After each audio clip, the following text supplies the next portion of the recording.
Is Jesus God? Well, we're going to look at two different videos where two different people strongly oppose the idea or belief that Jesus is God. The first one is where Dr. William Lane Craig, a philosopher, theologian, and best-selling author, discusses with Ben Shapiro, a well-known Orthodox Jew, on why he believes that Jesus is God. And then the second video we're going to look at where Bart Ehrman, who is an author and debater against the deity of Jesus, as he gives his reasons why he doesn't believe Jesus is God when he discusses it with Alex O'Connor. Let's check out the first video, and after these, I'm going to give some input. Who do you think Jesus of Nazareth was? Jesus claimed to be the decisive self-revelation of God, and I believe that we have good reasons to believe that those claims were true, and that therefore the God revealed by Jesus of Nazareth exists. Okay, so let's get into that. Okay. So what is the proof that Jesus was who he says he is in the Gospels? Well, first we need to establish who he thought he was.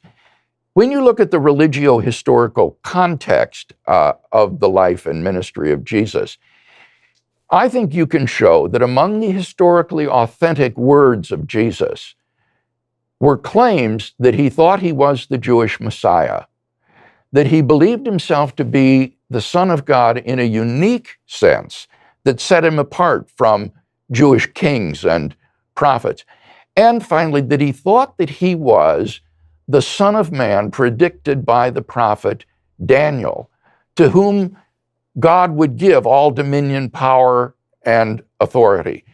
So he had this radical self-understanding of being Messiah, Son of God, and the Son of Man. And at the trial scene before the Sanhedrin in Mark 15, all three of these titles come to a head when the high priest asks him, "Are you the Messiah, the Son of the Blessed One, that is the Son of God?" And Jesus says, "I am." And then virtually quoting from Daniel, "And you will see the Son of Man coming on the clouds of heaven and seated at the right hand of the power." And at that point, the high priest rips his robes and says, "You have heard the blasphemy. What more witnesses do we need?" And Mark says they all condemned him as worthy of death. And that enabled them, since they didn't have the ability to carry out capital punishment, to deliver him over to the Roman authorities by slandering him as a pretender to be king of the Jews, and therefore a political figure who could be tried for treason and sedition and crucified. So from the Jewish perspective, this narrative has some holes in sort of Jewish philosophy. The narrative begins with the idea that Jesus appears in front of the Sanhedrin and then claims to be the Messiah. Well, there's nothing actual criminally in any of the tractates that say that if you declare yourself the Messiah, this is actually a punishable offense, even. Right. There are many Jews, including Bar Kokhba, who have declared themselves messianic figures. Absolutely. The real gap here is that in the Gospels, Jesus' vision of himself as the Messiah is completely different from the prior vision of what the Jewish Messiah is, and is actually outside the scope of how Jews describe the Messiah, or really have ever described the Messiah. The Messiah in Judaism has always been a political figure who is destined to do certain things, restoring the kingdom of Israel, maintaining control of that kingdom, bringing more Jews back to Israel. All of these things are considered sort of political things that the Messiah does. But the idea of the Messiah as embodiment of God is something that's foreign to Jewish religious philosophy going all the way back to the beginning. So even the idea that the Sanhedrin would be questioning him in those terms and would get from that what he means is, "I am God," which would be a much more punishable offense, presumably that would be actual blasphemy. It's an oddity. I think you're absolutely right in saying that Jesus' understanding of the Messiah was radically different from the prevailing cultural understanding of the Messiah among the chief priests and the common people. And he didn't meet their expectations. Indeed, that's what helped to get him crucified. Being the Messiah, you're right, in and of itself isn't a blasphemous claim. But to claim to be the Son of God in a unique sense, and then especially the Son of Man prophesied by Daniel, sitting at the right hand of the power. That is truly blasphemous and is sufficient for his condemnation. Now, the question, I think, that is raised by your interpretation, question, Ben, yes. your interpretation, Ben, is this. Why should we believe Jesus' reinterpretation of the Messiah rather than the one that the chief priests and the people held? And I think the answer to that is his resurrection from the dead. Jesus' resurrection from the dead is Yahweh's public and unequivocal vindication of the man whom the chief priests had rejected as a blasphemer.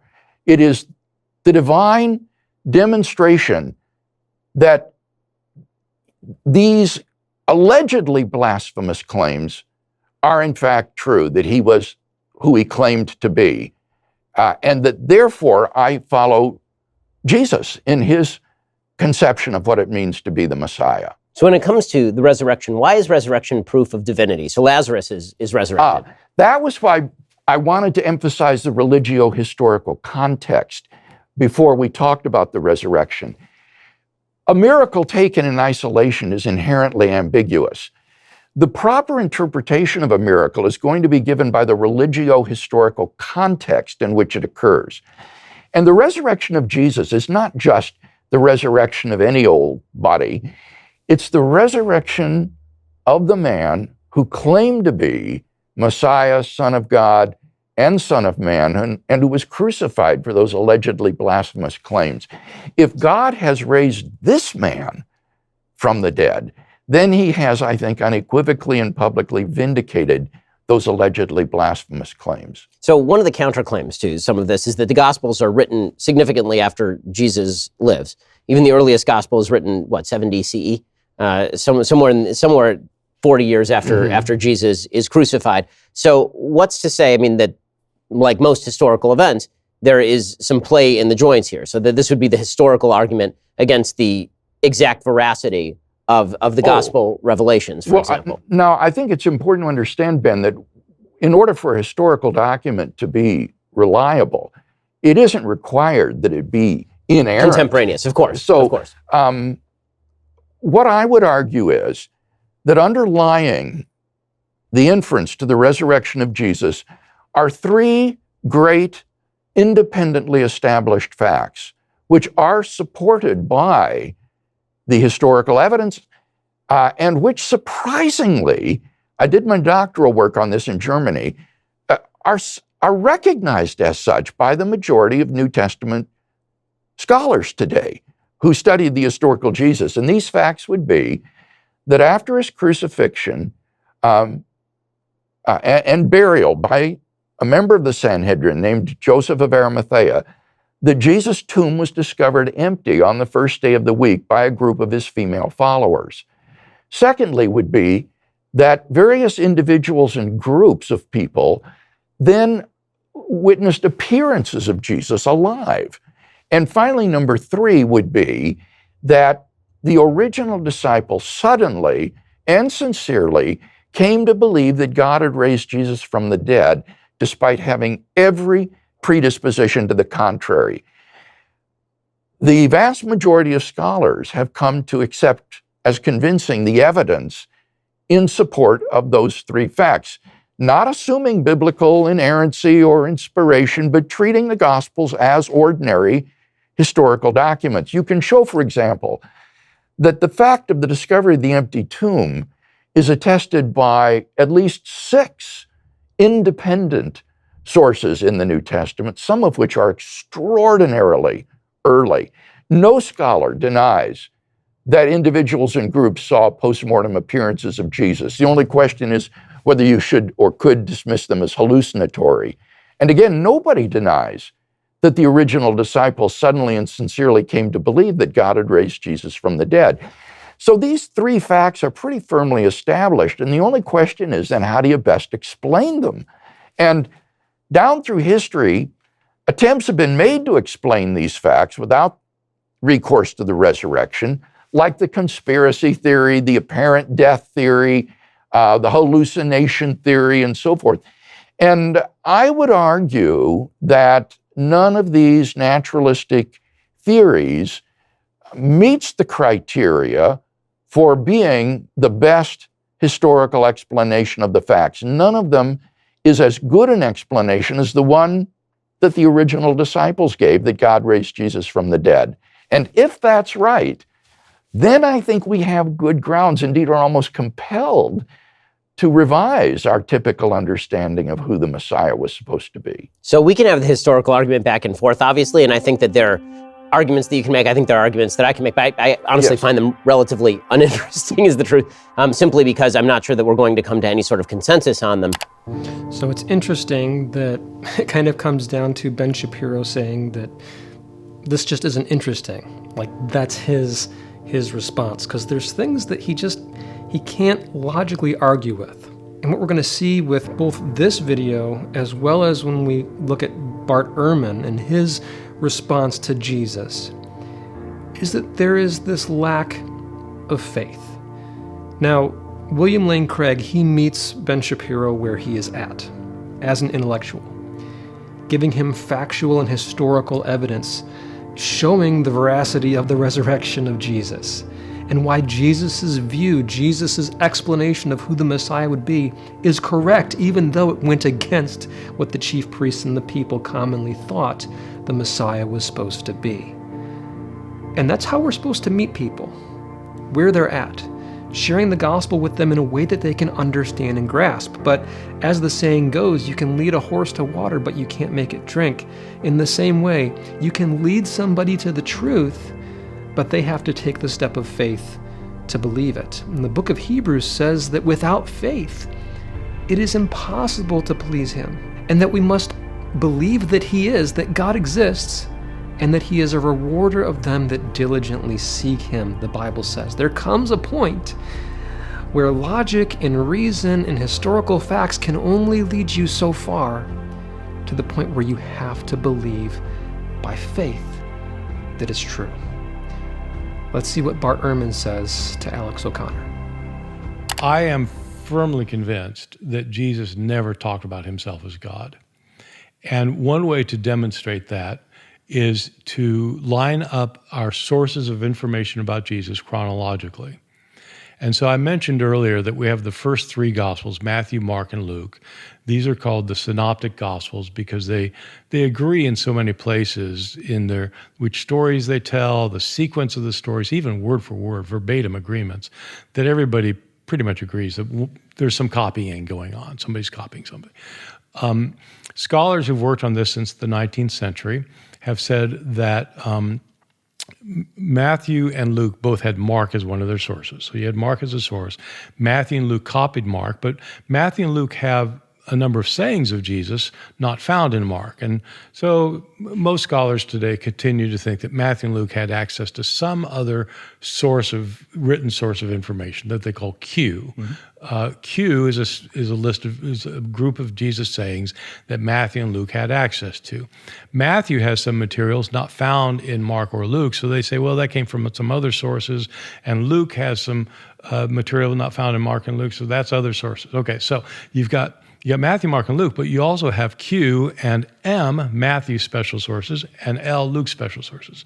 If you look at all of that material, Matthew, Mark, Luke, Q, M, and L, okay, all of that together, Jesus never calls himself God. So with Bart Ehrman's claim that Jesus never called himself God, Jesus never claimed to be God outside of the Gospel of John, is just plain old not true. The passage that William Lane Craig shared with Ben Shapiro from the book of Mark, where Jesus claims to be the one that's written about in Daniel 7, is an absolute claim to be God himself. There's numerous other passages as well, such as Matthew chapter 11 and 12. In Matthew chapter 12, Jesus is confronted by some Pharisees, and Jesus tells them, the Son of Man, speaking of himself, is Lord even of the Sabbath. Jesus is saying, I'm the Lord of the Sabbath. That's something that was instituted by God himself. The Pharisees here quickly understand that Jesus is claiming to be God. If you look back, to chapter 11, where Jesus says, "Come unto me, all ye that labor and are heavy laden, and I will give you rest. Take my yoke upon you and learn of me, for I am meek and lowly in heart, and you shall find rest unto your souls." There's a rabbi who wrote a book called A Rabbi Talks with Jesus. And he imagined himself being here in this situation. The rabbi's name is Jacob Neusner.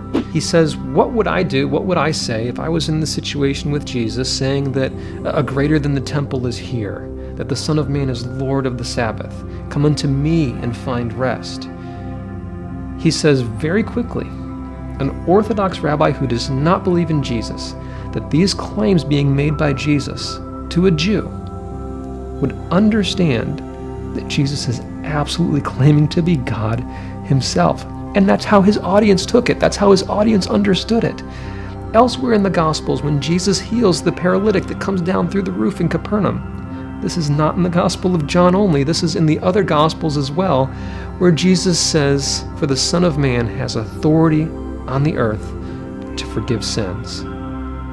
That was taken as a blasphemous thing, because those that watched him, the Pharisees that were there, they understood that he was claiming to be God. It's not only in the book of John. And to address something that Ben Shapiro said in that first clip, why is there such a long period of time between Jesus' life, his death, his resurrection, between that and the Gospels being penned, the Gospels being written? At that point in time, in that culture, word of mouth was the main way that communication was shared.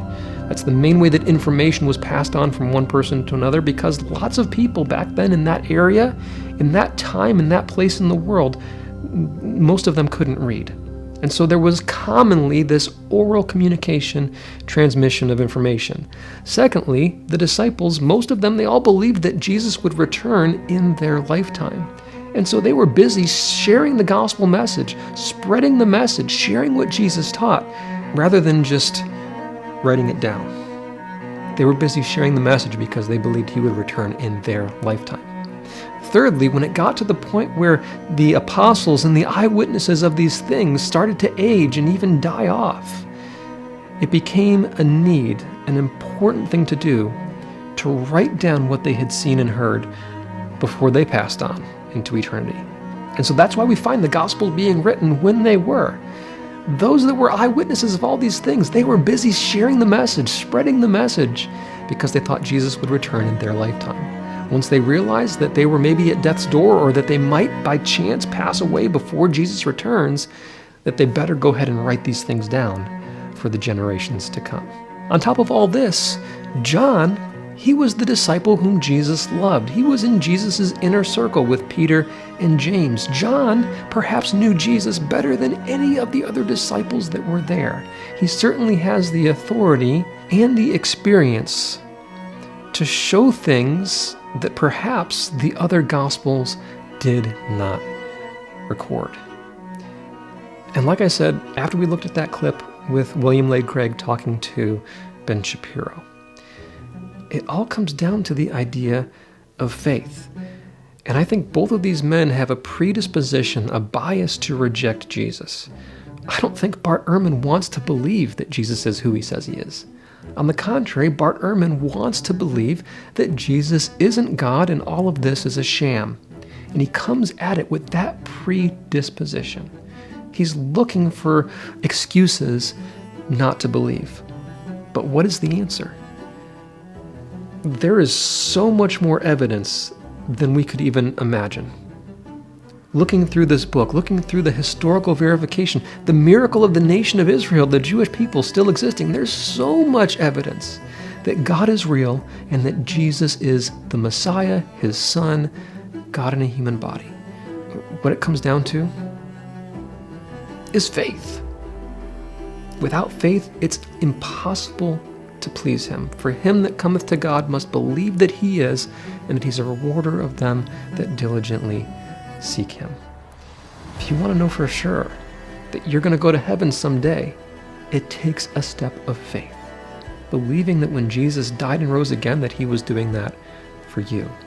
If you want to know more about how you can be sure that you're going to heaven, watch this video right here, where I show you from the Bible how how Jesus died and rose again for you.